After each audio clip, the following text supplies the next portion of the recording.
Welcome back to Highlands Postcards from the Finish Line. My name is Bob Babbitt. And with Highlands, you want to stop your cramp, not your race. We're also brought to you by Polar, where you want to chase your destiny. And two women who have definitely chased their destiny are with us right now. We have Alison Desir. I got that right? You got it. I love that. And Rahaf Khatib. Yep. I love that. Look at that. I am 2 for 2. You're awesome. Playing with house money now. So talk a little bit about Harlem Runs and how that came about. I love the program. Sure. So I started Harlem Run in November 2013. I had actually just started distance running a year ago. I was going through a period of depression and, unable to leave my house, didn't have a job. Why? What was going on? Um, My father had been diagnosed with Lewy body dementia 5 years prior, so he was getting worse. I had graduated with my master's. I thought I'd find a job, was unemployed. So all of those things really made me start feeling incompetent, like Sure. I didn't have anything worth doing. But I happened to see that my friend was training for a marathon on Facebook. He was posting about his experience.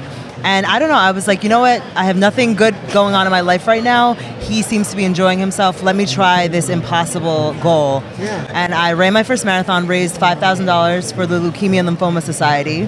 And from that point, I decided that I wanted to share this transformational experience with other people. Yes. And then Harlem Run was born a year later.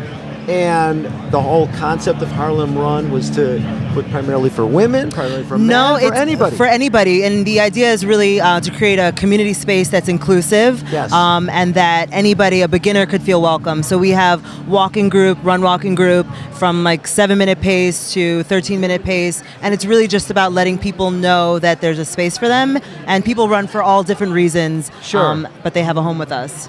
And how many events have you run now? So we host runs every Monday and Thursday, okay. and we have a 1 mile race June 18th. It's the third year of the Harlem 1 miler, and we have anywhere from 100 to 250 people running with us on any given day. But your background is running.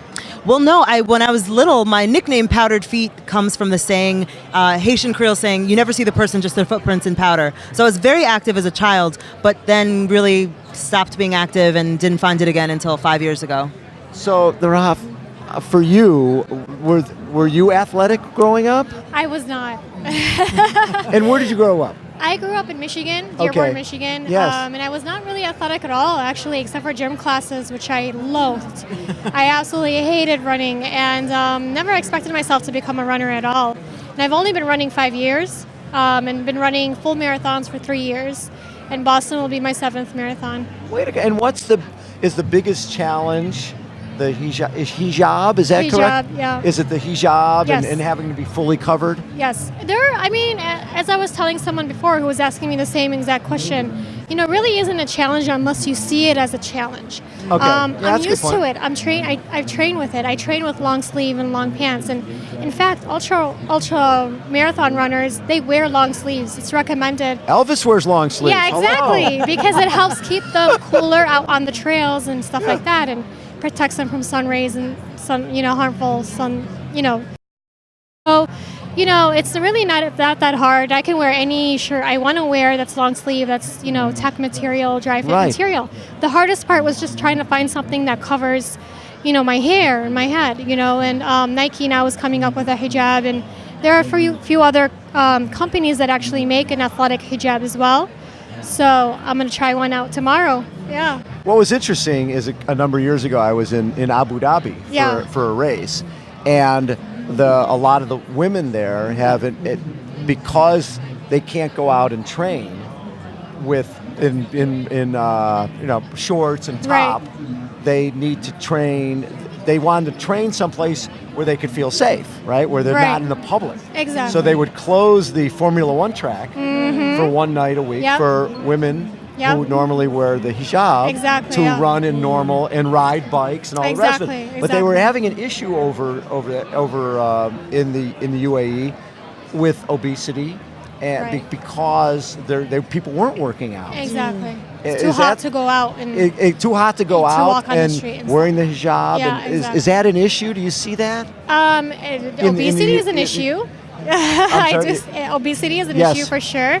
And I just not only am I active, but I get my kids into it. I got my husband into it, and we all do it as a family affair. So I do recommend healthy lifestyles, Right. and, nutrition, all that kind of stuff, and that's Is there more awareness now of, when you're out there wearing the hijab, that absolutely. people are understanding that 100%. it's part of your culture Exactly. and part of your religion? You see more brands like making ads with Muslim women that are covered now. We saw an Adidas one, a Nike one, and it's definitely there's more awareness.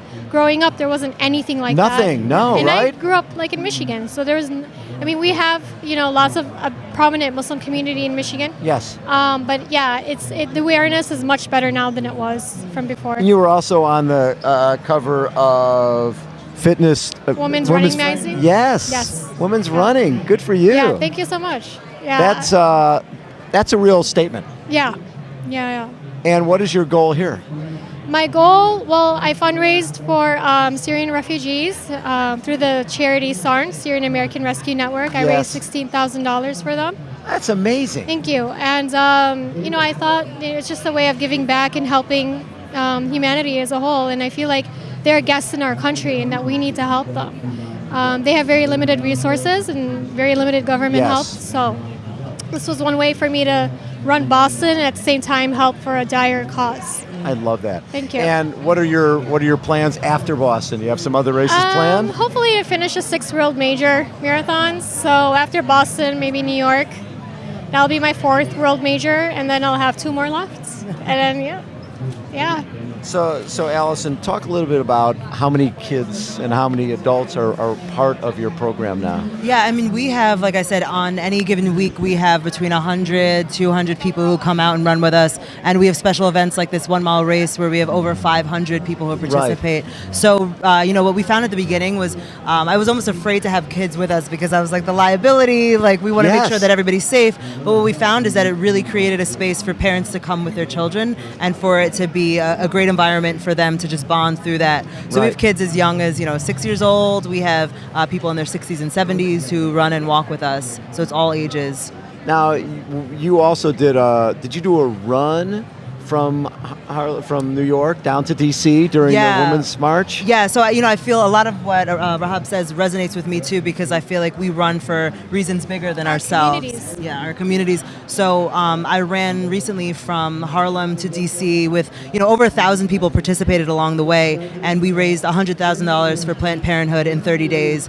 So that's amazing. Yeah, really using running as a vehicle for social change and getting people to realize that running can be activism, running can be for your mental health, running can be for all these bigger reasons. Mm-hmm. It's interesting because you look at the sport of running, it could be very selfish, right? Yes. You go out and it's you and very you and much you. So. Right. But I think that's one of the reasons that it's a little sport with a big heart, because we understand that having that other purpose makes running, it doesn't feel selfish. Absolutely. Right? And the people you meet through the running community has been amazing. Yeah, we That's met through how we Instagram, met.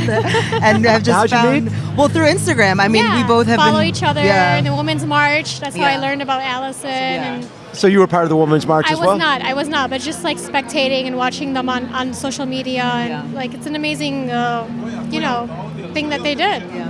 And the other thing that I think is really cool is what Highlands has done, bringing all you women together and guys together to really show that running does make a difference. One of the other, I just talked to Mike Arrett, and he was saying, I feel like there's this lake and this rock has been thrown in by Highlands, and there's a ripple effect where every one of you you're raising money for charity. Yeah. You're encouraging people who might not have ever run before. Yeah. Yes. People are understanding different cultures, that people of all cultures want to, we're an equal opportunity abuser, right? As a running, we Anybody don't who care. wants pain. We abuse You want ourselves. pain? We got it.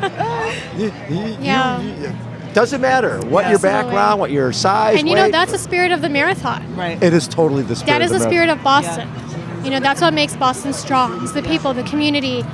Everyone's included, no matter who you are, where you come from, what you believe in. So Love it. And like you said, Highlands really has done a great job of pulling us together. I never thought I'd be sitting next to her and then chatting with Same here. an Olympian and then a model. So it's just incredible to see all of the ways that running brings us together. And you're all alike. Exactly. Yeah. Right? You More think, than we know. oh my God, here's a 2-time Olympic volleyball player, and she's like, oh my God, I'm so hanging so out. amazed about what you're doing in Harlem. It's great. Congratulations, Thank you ladies, so on much. everything you're Thank doing. you. Love having you here with us. Appreciate it. Hold on, everybody. We will be right back.